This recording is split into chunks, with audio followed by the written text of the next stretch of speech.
So I have a very morbid fascination with people, places, and things. I don't mean to, but there's just something that I just am fascinated. I don't know why.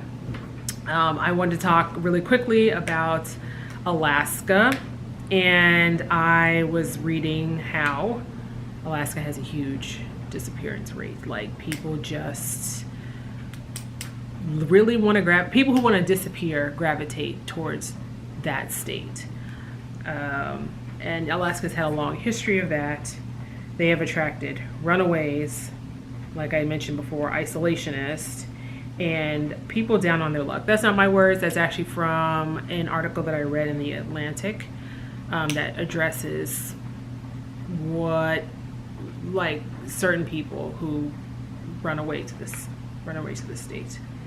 It's an easy state to disappear in. Apparently, it's the biggest state, and how big it is. It's able to fit 2 Texas into 1 Alaska. It is okay. The distance from east to west, according to Alaska.org, is 2,500 miles. And from north to south, it is 1,400 miles. So, very easy state to, a very big state to, I guess, to disappear in. I read this story, and it's really complicated, but I'm trying to get the basics. This story takes place in Alaska. And what happened is, a body was recovered. A family thought, I don't want to say I don't know why, the state patrol gave them this body, I guess after a lot of pressure from the family. The family at the time thought that the bones, the structure, the height, where the person was recovered kind of matched up where they thought that their loved one would be. So they buried they cremated, I think, and buried the ashes. And it comes to find out that that body is not their son's. It's some other random person that's missing from Alaska. And so they actually had to recover the ashes and give it to the proper family whose son had been missing for as well.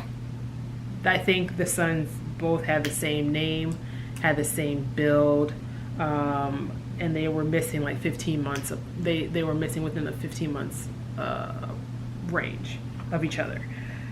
And so that's very sad that happened for one family. One family was able to get some closure, but the first family did not. They thought that they did, and then they had to give the remains back, so they have no idea what really happened to their son. And that really sucks for the family. Let me just say, I don't want to. These are people. I don't want to feel like I'm sensationalizing any deaths. I'm fascinated by it, but I just don't. I don't want to feel like I'm not taking this seriously, because I think that's a pretty painful thing to think that you have gotten closure and you have not. So yes, the body belonged to the second family, and they have no idea what happened to their son. And I guess what happened was the DNA reports they sent off, when you take DNA samples, they send it off to wherever lab you send it to. And the DNA results came back, but they got lost in the shuffle, literally. And the person who I guess was in charge of getting the right information to the right person, they quit. So again, there was a gap in communication as well as information. And I forgot who I think it was the name is escaping me right now, but a person was, I guess, looking up information about certain people still missing, and then there were some discrepancies because they said this person was found. So State Patrol and this particular, I guess, forensics person did, they went down the list and they end up finding out that this person was not who they thought that they were. So they had to deliver this awful news to the family. Anyways, yeah, again, I don't want to feel like I'm sensationalizing this death, but I guess it begs another question as to like,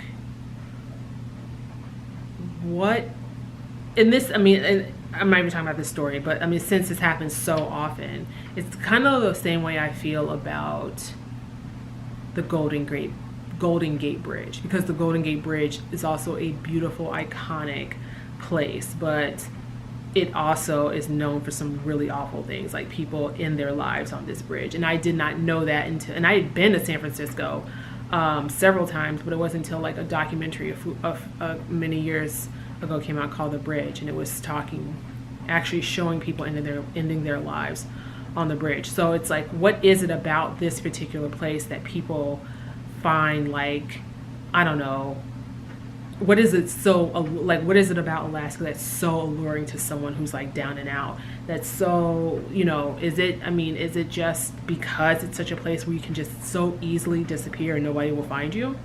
Same with the Golden Gate Bridge. Like, what is it about this place that's so beautiful that you want to, like, you choose this to be the place that you want to end your life? Like, what is it about the energy of a place that